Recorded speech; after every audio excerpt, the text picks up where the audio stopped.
Well, welcome to everybody. I understand that people have signed up from all over the world, so I'm not going to try to say whether it's afternoon, morning, or evening, because it's just too complicated. We're very privileged to have with us Professor Jacob Wright, and he'll be presenting his new book to us, Why the Bible Began, which is a fantastic title. And Professor Jacob Wright, he's teaches at Emory. He has a chair in the Hebrew Bible. As I'm sure everyone knows, he's published very many important studies over the past 20 years. And just to mention one, War Memory and National Identity in the Hebrew Bible came out in 2020. We're also very pleased and delighted to have with us John Barton, very well known to all of you. John, we were colleagues in Oxford before we retired, and John held the prestigious chair, Oriel and Lang Professorship of the Interpretation of Holy Scripture. And he is known for many, many studies, but perhaps recently, especially for a history of the Bible, the book and its faiths. So what we're going to do tonight is that Professor Wright will start us off, and he will speak about his book for about 15 minutes. Professor Barton will then respond 10 to 15 minutes. Then Professor Wright will come in again for another 15 minutes or so, and then we'll open it up to Q&A. So Jacob, over to you, please. Thank you so much to Thea and to Anna, and especially to you, John, for coming together and organizing this. It's such an honor for me. John, you have been a mentor to many of us, and your scholarship is something to which we all aspire. And so I am very honored to hear your views and your critiques and of this work. Let me just set up the conversation by saying a few things. I think Thea's asked me to speak for about 10 minutes, 10, 15 minutes about the book itself. And then we'll get to John, for whom everyone has come out this evening, this afternoon, this morning, wherever you are.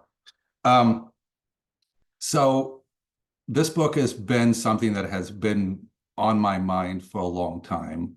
It's been something that goes back to my college days, in which I was doing Jewish studies and learning about Hebrew Bible and the Jewish tradition in terms of all kinds of things, but at the same time taking courses in ancient Near Eastern studies and learning about the great discoveries that we have from ancient Mesopotamia and ancient Egypt that in the last 200 years really just have blown us away and continue to blow us away. I was just talking to a colleague the other day that the fact that we know so much about so many kings and their letters and their personal correspondence and their monumental inscriptions and where they lived, all of that has come to light just in the last 200 years. So the question that arose within me already at an early age was why? Why is the Bible still around? Why all these magnificent archives of the great imperial powers that conquered the people who produced the Bible, among many others, why was their literature transmitted to the present? And that question, I think a lot of my colleagues in biblical study have shied away from. We are very keen to explain the who and the where and the when, and then what the Bible teaches in terms of various both problematic passages, but also things that have inspired us throughout the ages. So there's a lot of different scholarship on all the 4 W's, but that fifth W, the why, that guides journalists, that is something that I think that I have not really encountered as much, if at all, really in biblical scholarship. It goes back to perhaps a question that Wellhausen, Julius Wellhausen, one of the real founders of biblical criticism, a German, who took on that question. But I have taken issue with his approach. And what I'm trying to do is to explain that the Hebrew Bible its existence, its transmission, its impact in world history. It is, after all, one of the greatest achievements of the human spirit. I really don't make any bones about that. Even as I have many criticisms about various laws and perhaps other things, I cannot but stand in awe of the scribes, the anonymous scribes who came together to create something that the world had never known. The religions were not focused on text. And the idea that there could be a people, what I call a nation, and probably we'll be able to discuss that this evening, but nation, people, or peoplehood, if you will, this concept that we can be a people without our kingdom. And what makes us a people? What are the constituent factors? Yes, our God, our one God, our covenant, our ancestors, our fictive ancestors, our story of liberation, all those things are innovative, totally groundbreaking. And the reason why they have achieved this is, first and foremost, their willingness to admit defeat, to really impress upon themselves first, because they weren't writing for huge audiences. At the beginning, these were scribes who were writing for themselves. They had not yet discovered a reading public. That was really, in many ways, an achievement of their own. So this is also an exploration of the emergence of literature as we know it. And these scribes did this, working for themselves, trying to impress upon each other that we have to, first of all, admit defeat, a total end. There's no going back. And they were up against odds, because we know from the book of Jeremiah and Ezra, Nehemiah, and so forth, there were a lot of people who were insisting of reestablishing that kingdom of David. But the biblical project is, yes, that kingdom of David will come, but maybe not in our time. Maybe it's going to be generations on the horizon. In the meantime, we have to be the people of Ezra and Nehemiah, exist in an empire without a political power of our own in that traditional sense, and reorient ourselves around a corpus of literature. And that corpus of literature needs to impress upon its audience and impress upon us all that something has ended, that we have actually been conquered. It wasn't we were sold out.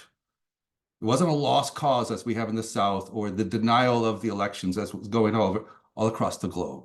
It was the willingness to admit defeat, and then to say, okay, what now?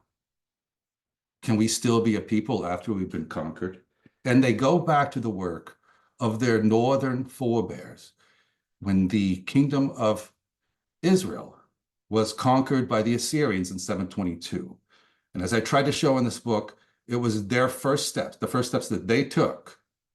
The northern kingdom describes there. Remember that the northern kingdom was the more powerful kingdom, impressive architectural and military oriented polity. And that kingdom went down because it was so important. And the Assyrians, when they took it down, there were scribes in their midst, from the evidence of the biblical sources itself and from the long history of research on these texts, going back to Wellhausen, and in large part also the work of Professor Barton in the last decades, that we know about, that there are ancient stories embedded in this literature that are ancient Israelite, meaning the northern kingdom, and that northern kingdom traditions have been inherited from the southern kingdom. And in both cases, defeat, conquest, was central to their consciousness. And it was that gave way to a new way of thinking about us in the present, that the roles of women in shaping the nation, that's going to be really central. So they begin their story with Abraham, not really realizing that if he's going to be the father of a great nation, his wife probably is going to play a role. And on throughout the text, these scribes are doing things that really give me goosebumps. I make no bones about it again. They have charted new territory in their attacks on this self-sufficient masculinity.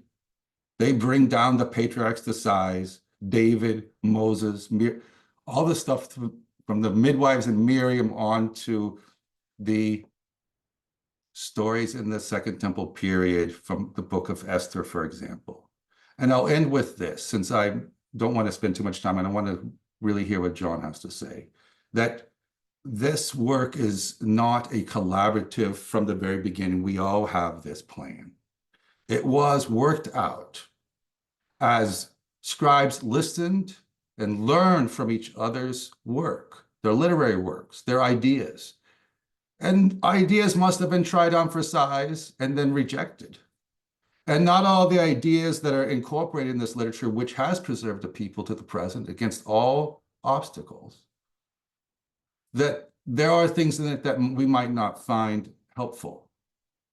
But they, in their time, were innovative in bringing these things together, and many of them we still find helpful. And that is a system of laws, inscribed laws that we all adhere to, that the king is not above the law, that these laws are embedded in a narrative that give us an understanding of who we are, that we are kin, that we do need to love our neighbor. And the laws answer, well, who is our neighbor and how do we love them? All of that stuff is something that deserves a lot of attention in our time, especially in our time. And I am so happy to have published it and that it's now on the list of the best of 2023 from the New Yorker, which has blown me away. I was not expecting this. And I owe it to my mentor, Tamar Eskenazi, who really pushed me, go ahead and publish that work. That's the one that you need to do, and it's going to mean a lot to people. And it's been such, I have to say that there's not much more that I can say is fulfilling than to work on something, to feel like it's bigger than me, and for it to also resonate with the wide audiences. So thank you so much, John, for reading this work, and I very much look forward to what you have to say about it.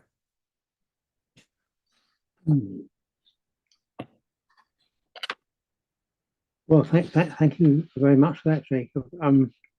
I mean, as everyone here will know, British scholars and Brits in general are not known for a tendency to overstatement. So that we praise things in ways that on your side of the Atlantic often sound rather lukewarm.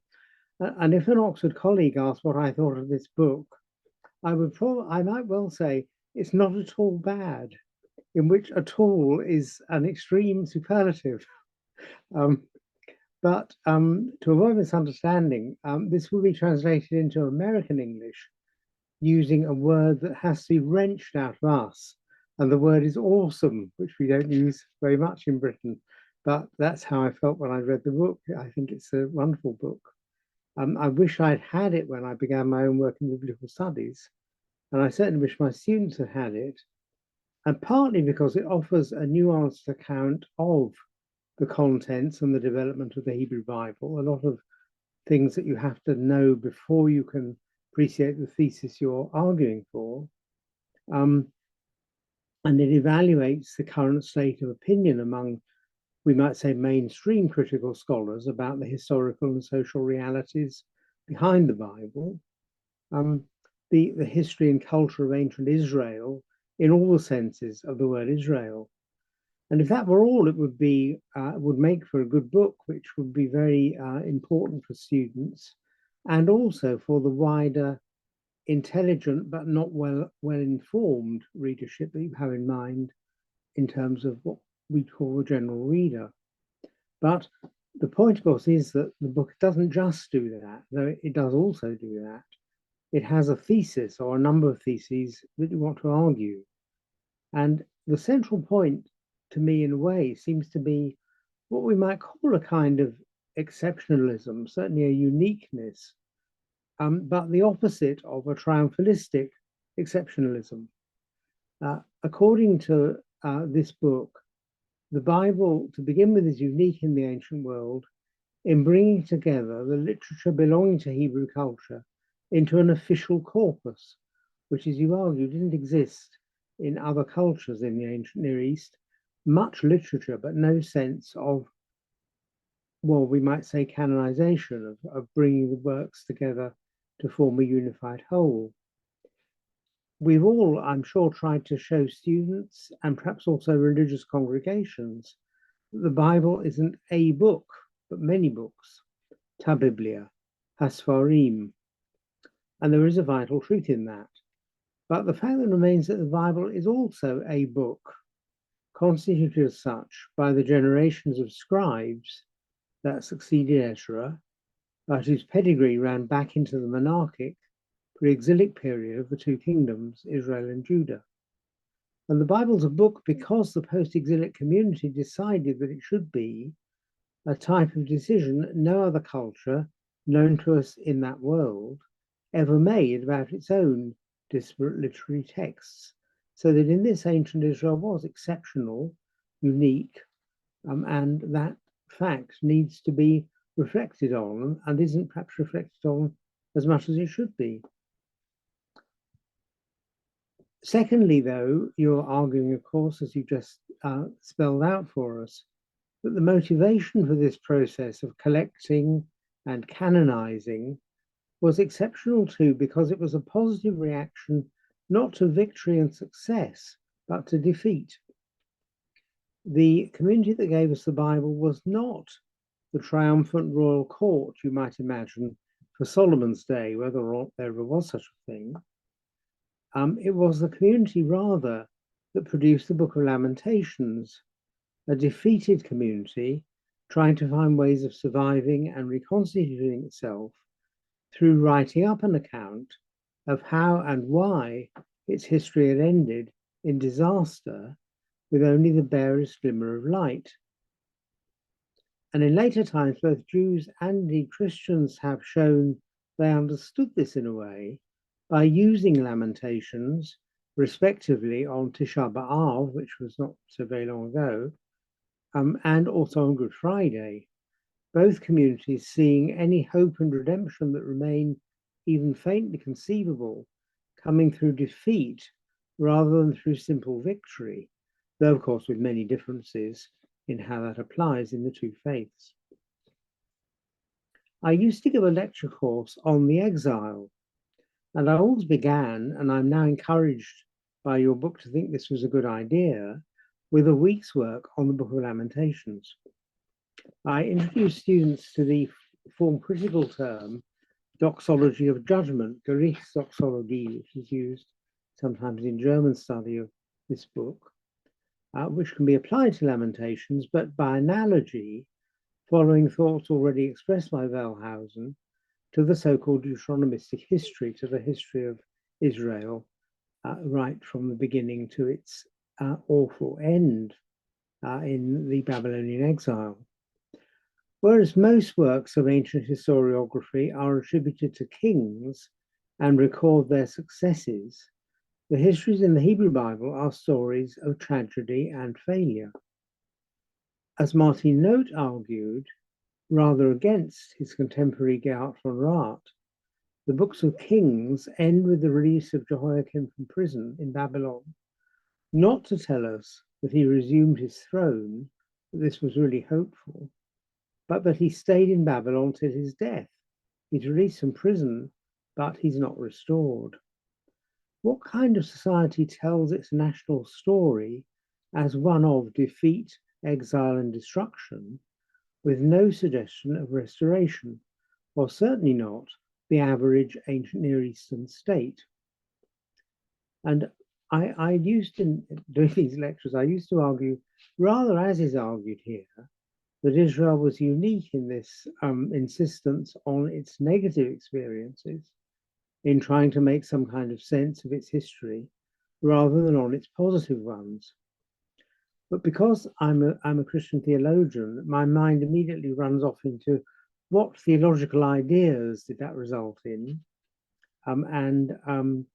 the implications I tried to draw out were mainly theological ones. I don't mean that I followed someone like von Wright, who subtly, or perhaps not so subtly, hinted that the glimmers of hope one could find in the end of Kings really pointed forward to Jesus Christ and the church. It was a rather crass Christianization of the story. But I did think that it was through reflection on defeat instead of victory that Israel became monotheistic. rejecting what might have been a normal assumption that the gods of Babylon had proved more powerful than the God of Israel, and trying instead to show that even Israel's disasters in the early 6th century were the work of its own God, who was the only God. So that a straight line leads from Lamentations and the national narrative history through to Isaiah. In arguing for the uniqueness of this Judean expression of faith, I felt it was necessary to realize how counterintuitive monotheism was in the ancient context. Only when you've grasped how normal or natural it was to be a polytheist can you start to take in how remarkable was the theology in Lamentations, Kings, Isaiah, Ezekiel, and many other biblical books. In other words, you have to be surprised, and until you're surprised, you don't understand the development. And one day I sold to my student audience the naturalness of believing in many gods so convincingly that I was denounced in the student Christian newspaper as having preached that we should all become polytheists.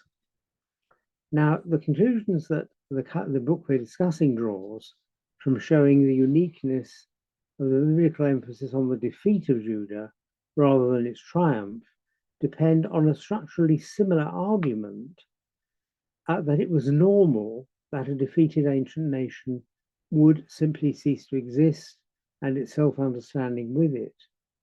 And it was not normal to believe that the national God, rather than having been defeated, had destroyed his own nation as a deserved punishment.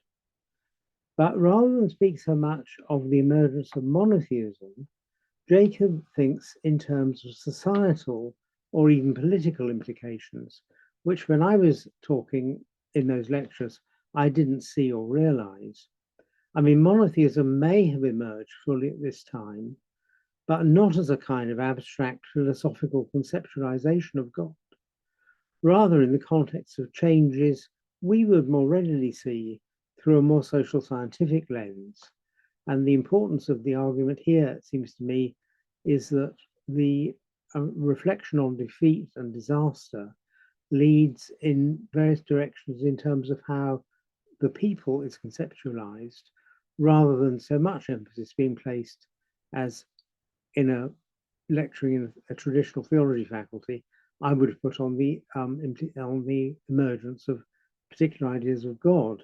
And I think myself, having read Jacob's book, that it is a better emphasis. I mean, the drive to find always some good theology can distort your understanding and lead you not to see just how much there is that's socially important in what's being argued for.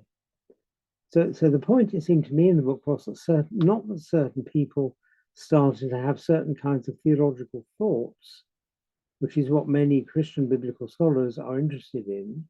Even if true, that's not directly what this book is about, I think. It seems to me if it's about theology at all, then it's about theology's societal effects. And in fact, to use the word theology may easily be misleading. What's distinctive and extraordinary about the Bible, as presented here, is that it conceives of and it partly puts into place a new kind of entity at the human level, which Jacob calls a people, as distinct from, in certain ways, a nation, as distinct from a state, certainly, or a religious community, or an ethnicity, or a nationality. And the word people seems very crucial and central. And to me is what the carry away point for me from the book is this idea of peoplehood, which I haven't seen or thought of expressed in this way, and hadn't seen the derivation of it from this community which has experienced disaster and destruction. It's a social, or perhaps even better, a political understanding. What characterized this people that was the heir of post-exilic reconstruction was its intense emphasis, it seems, on learning, on staying loyal to divine instruction, and in meditating on and reflecting on and obeying books, and especially the book, which becomes in due course the Torah, as a central activity in their lives. And that's why the Bible began, comes the argument. Now, at this stage in the argument, up to there, I mean, I think it's wonderful. I wish I'd seen it myself, but I couldn't quite see, and other readers may not either, why reflection on defeat led. I can see why it led to producing a new kind of people, but why did it particularly result in concentrating on written literature rather than, say, on oral tradition? And then that literature became something that was used for personal and corporate instruction, describing how the people were to live. In other words, I can see why there's a Bible, but not so clearly why it's understood as Torah rather than as history, shall we say. Or maybe I'm just conceiving the question wrongly, but it's a question which is not, as you will see, a hostile question in any sense, just something I'd like to see teased out a bit more, or perhaps is teased out more and I just missed the argument. But I mean, the book, as Jacob promises, tells us how, when, where, and by whom the Bible was written. And for all that alone, it's to be warmly welcomed, because although those are questions scholars have addressed, putting them all together as clearly as this is very useful, to put it at its lowest. And those questions can, I'm sure, be answered as Jacob answers them, even though hypothetically and tentatively. But it doesn't quite help us to understand why such a strange book or set of books should have ever been conceived in the first place. And that seems to me that in answering that, we have the really unique point of the book and why it's so welcome. The problem is we're so familiar with the Bible, or those of us who work on it are so familiar with the Bible, or the Bibles, in a sense, the different versions of the Bible, that we don't stand back and ask why there's a Bible at all. It's a kind of large-scale question that people who work on detailed texts don't get round to asking. It's rather like the metaphysician's question, why is there something rather than nothing?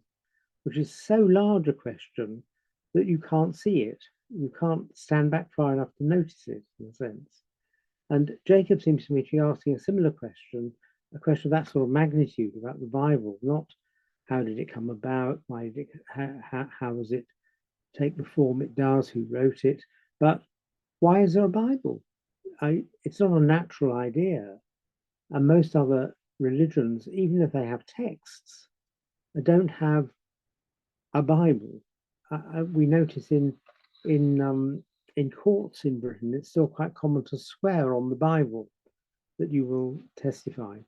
And if you're not religious, you can just affirm solemnly. But if you belong to a religion other than Christianity or Judaism, you have to have some scriptures to swear on.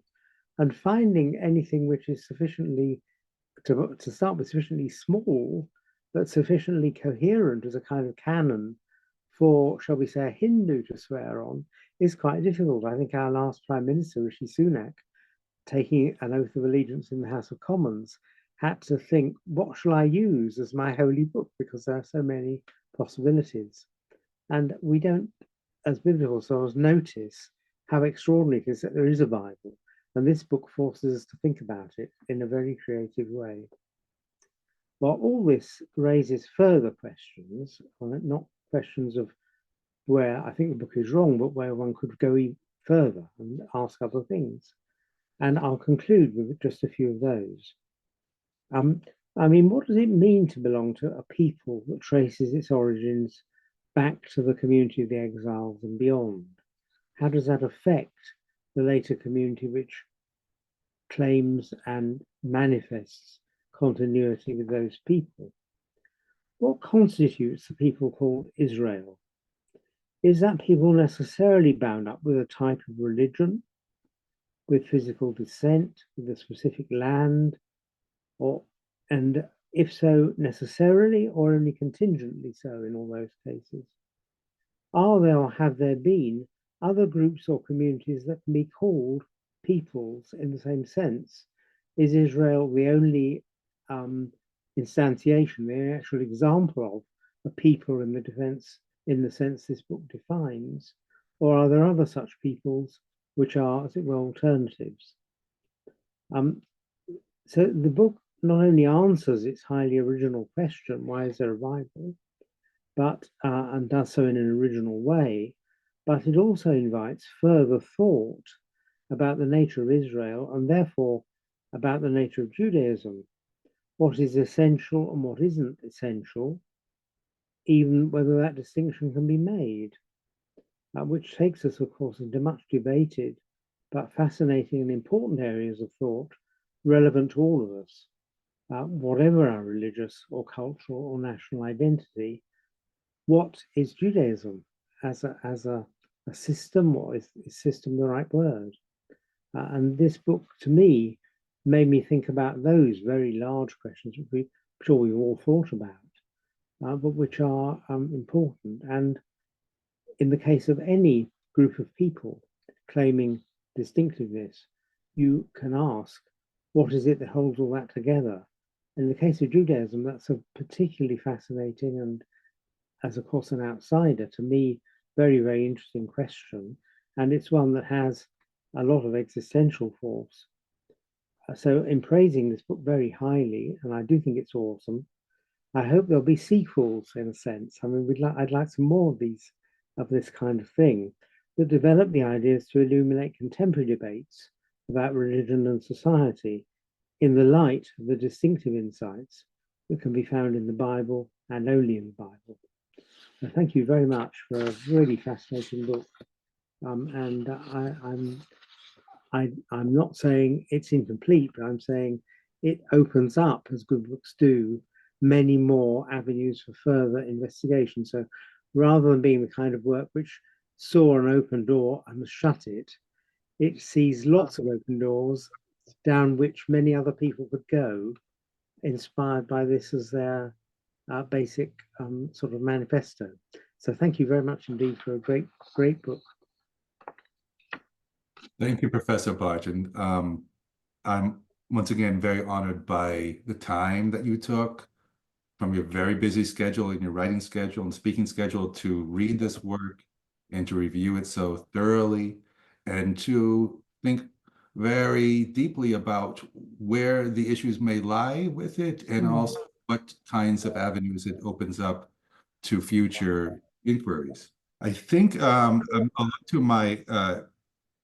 to my host that, Anna, should I respond first? Is that the yes, Jacob. I think if you could respond to some of the things that John raised, and if we can try and keep about 15 minutes for Q&A, because I guess people will want to ask questions as well. Okay, great. So I'll say once again, thank you for having the courage to use the word awesome. I'm very moved by the possibility that this book could make you feel so American. But no, seriously, the questions you're asking really bear on the central point of the book.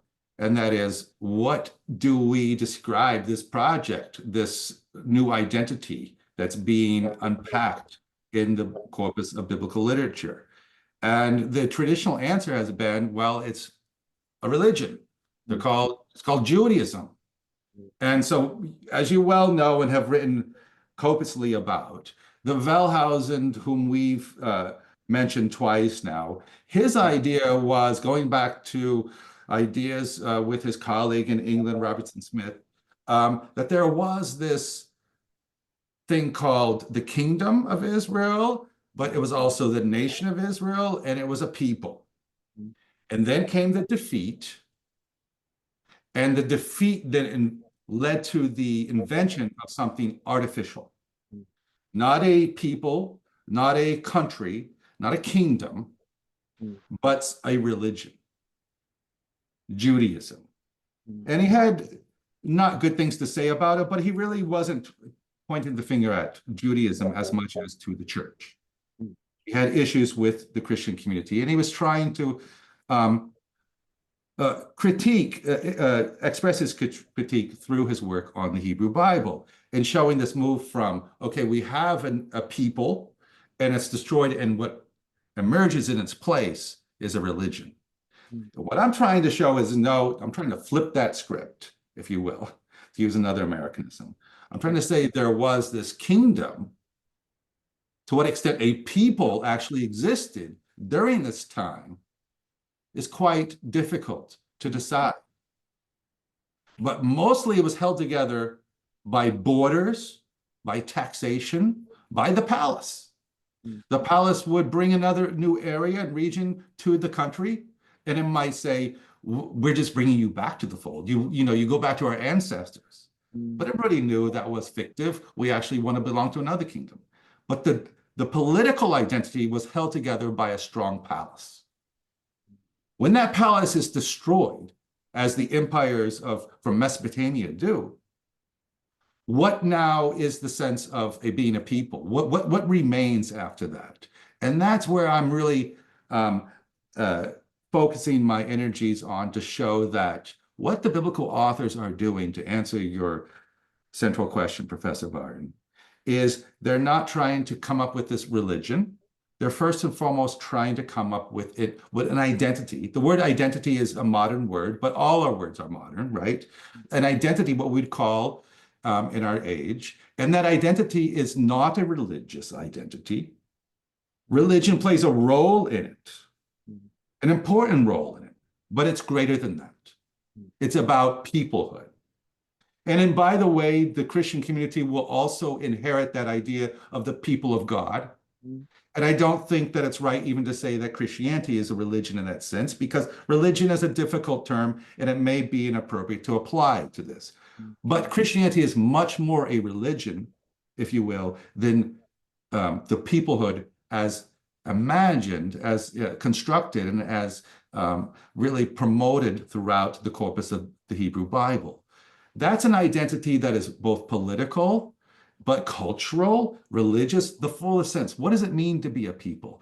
And what I'm trying to suggest is what the Hebrew Bible, what really gives its coherence is that question: what does it mean to be a people? What do we need in order to survive even when we're in bondage, whether it's in Egypt or in Mesopotamia in exile? What role does a body of laws play in who's going to actually adjudicate the body of laws if the palace no longer exists? This is revolutionary thinking, that they said, these laws come from our God way before we had a kingdom, out in Sinai during the greatest liberation of our history. And that body of laws gives us our identity. Is that body of law religious? Well, it's a difficult question. It's revealed from on high, meaning that it's not connected to any one political institution. It transcends all those, and all political institutions answer to it. But it's not religion in the sense that it's all about the service of God. It expresses itself in the service of us vis-a-vis our neighbors, whether they're the neighbors within the national community or the neighbors that are on our borders. All of those questions really thus make the point that I'm trying to defend, and that is, it's more than a religion. It's a national community, if you understand what the term nation actually refers to. Today, we say nation for a country. There's the nation of Germany. But Germany is what more properly we would call a state. There's the United States. The United States of America is a state like the state of Great Britain. But also there are nations. Sometimes these states have no nations within them because it's just a chaos. And the chaos is, by the way, you would have in these ancient kingdoms. There was no kind of idea that we all are one people. They're all rival clans and so forth. But at some points in history, and this is what I'm trying to claim, in the biblical project, they're trying to say, no, we don't have to have chaos in our midst. We can actually come together and affirm our unity. We can affirm that we all go back to a family or to an experience of liberation. And that kind of idea is a larger sense of a nation that has no state. And so a nation can go in exile, and a nation can come back and reestablish its territorial sovereignty. But even when it's no longer available, as it's no longer available in 70 CE when the temple is destroyed, that people can survive in exile, even when they're not religious. So that today, what it means to be a part of the Jewish people does not really relate to going to temple or the synagogue or praying. It's a larger thing. It's a spirit. It's a soul. And that's what they're getting at in the Hebrew Bible, I think, in terms of both the spiritual aspects of this, the relationship of a people to their God, and that relationship then unpacks itself into a narrative, into a story. When you have that, what John, you brought out so beautifully with the monotheistic move, if you will, it unleashes a new understanding of history. Also unleashes a new understanding of what hope is about, because there you have history understood as this is what we have always been in relationship to our God. We also have had ups and downs with this God. We have a future with this God. We can lament and protest. I love, by the way, John, that you begin with Lamentations in your course, because the Bible is written for lamentations. Unity that's lamenting. Professor Eskenazi's on here, and we would also say it's written for Ezra Nehemiah, but Lamentations, Ezra Nehemiah, those are two sides. Ezra Nehemiah describes that community. Lamentations gives voice to it. And that voice is one of defeat, but also protest.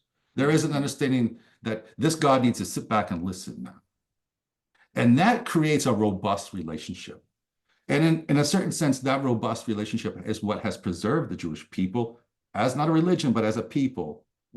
But what's also magnificent about it is that people also can survive even when one questions the deity. So that the corpus, the canon includes works like Esther, in which peoplehood is on display in its purest form, even without any God, covenant, land, anything. So the idea is, at its most basic minimum, peoplehood. On top of that, the understanding in the more robust sense of we're collectivity of people who have a relationship with this God, and these are the terms of our relationship in the covenant. That's icing on the cake, if you will. And it's really fancy, wonderful, delicious icing. But the cake is just, let's come together in solidarity, like Esther does. Let's look to our queen, not our King David anymore, our queen who's married to the David of our time, and that is the foreign king. And let's be a people who works in solidarity to avoid the destruction and annihilation of all our people. So I look forward to maybe like listening to all of you and speaking less now, and I'll turn the mic over to you. Thank you very much. Thank you, Jacob, and thank you, John. I would guess that there are many, many questions. Could I ask you to electronically raise your hand, and then with any luck, that should come up on the screen. So is there somebody who wants to start? Otherwise, I will start. Jacob, I'm very, very taken by what you say, and I'm totally not an expert at all in biblical studies. But can you say a little bit more about the texts that we're at the moment, those of us who attend synagogue services, we're at the moment in rather difficult bits of Deuteronomy, if I may put it that way, it is about defeat, at least what will happen if you disobey, and this will, etc. But there's quite a bit about the defeat of Israel's enemies, and the language used is violent. I mean, there's no other way of putting it. Now, how does that fit your paradigm of this forging of a people out of defeat. How does that work in the way that you are presenting the history of the Bible? That's a very good question, because if Deuteronomy is trying to promote, and I think also in one of the most powerful ways of all the books, a sense of what it means to be a people, it uses the term, Professor Barton will know this from Perlet, my colleague back in Göttingen, it uses this very much as fraternity concept. We are brothers, we're kin, and the emphasis on ach is so central to it. Why, if that fits so well in a post-defeat period, do you have all this other stuff in Deuteronomy, and that is wipe out the Canaanites, what we call Herem. Wipe them out, totally annihilate them. Well, that seems like a liberation movement, if you will, to be contemporary. It sounds like, well, that is not being a people without power. That doesn't seem like the age of Ezra and Nehemiah. And in fact, when we look at Ezra and Nehemiah, we see those laws being quoted, but then interpreted in this way. Of course, it has nothing to do with military. It has to do with, well, we should have, and they interpret it in relation to marriage, intermarriage. The Torah commands that we were supposed to, when we enter the land, wipe the Canaanites out. What does that mean today? Well, don't intermarry with them. Throughout the Bible, they're never looking to the age of Joshua and Deuteronomy to practice this one-at-a-time opportunity. Those laws, the rabbis understood, referred to this one unique moment when the promised land is being taken. And throughout time, not only Jews, but Christians have found meaning in those texts without taking them literally, even as many have taken them literally, most often imperial powers, whether it's in South Africa or Australia or the US, okay, colonizing. But religious communities themselves have pushed back against that. And there's some kind of intuition that these texts about the wiping out of Canaanites are not really, in any sense, function on the level of just like, I don't know how to put it, that this is actually what was supposed to be done in some real sense. This is a time where the deity opens the waters of the Red Sea and wipes out the pharaohs and his armies. It's a time where you need to also then follow suit and so forth. It's a fictive mythic past, if you will. And so these laws about wiping them out, those are the directions that are very closely tied in Deuteronomy to, if you don't obey these laws, you're going to be pushed out of the land. And that's what they're really trying to come to terms with. They've been pushed out of the land. They've been no longer allowed to occupy it because they broke covenant. Now, as they return, it's not about, yeah, we need to go back and wipe out the Canaanites. No, there's no miracles anymore. There's no liberation from Egypt with Exodus and the Pharaoh and the Tigris and Euphrates being opened up. No, that's not it. It's now a time where we have to focus on being a people of the book, of obeying these laws, having the understanding to like not apply them in weird ways, but to get their pedagogical value. And that's what the rabbis and the church fathers are trying to do with these texts as well. And I lean to them and say that there's a truth to that. That is being made problematic in recent biblical research because the ethical focus is so much on, well, the Torah teaches this, how awful. People throughout time have understood the Torah really is not teaching that for our time in any way. Yeah. I say that all without admitting that there are a bunch of radicals in Israel and America and throughout history who have applied these very strict, but they have applied them wrong. So, Professor Barton, do you want to say something to that? Well, I think I was trying, in saying that Lamentations is used, I mean, Christian liturgy, it's used on Good Friday. In fact, it's used on 3 days before Easter. And so the sufferings of Jesus are seen in the light of Lamentations, or the other way around, depending on how you see it. But obviously that's as it were, an allegorical use of Lamentations, you could say almost. But it does, I think, reflect Stuart's point that the sort of creative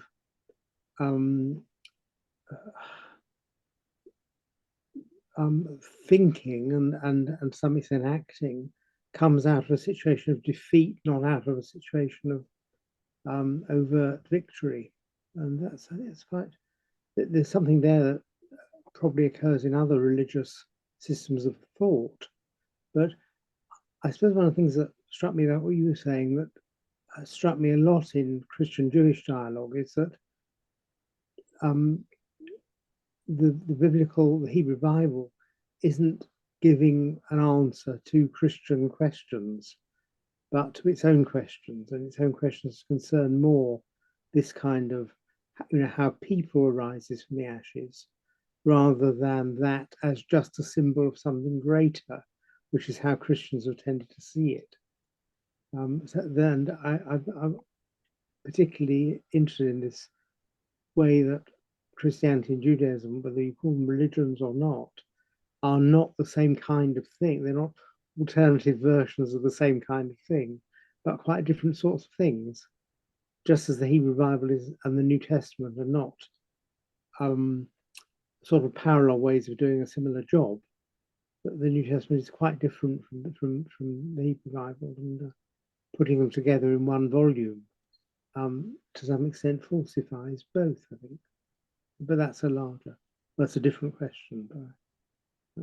Jacob, do you want to respond? We're coming close to our cutoff, but I think we want to hear your response, please. Well, thank you for that, Professor Barton. That's really amazing. I had not thought about or didn't know about how the canticles are sung on the eve of Easter.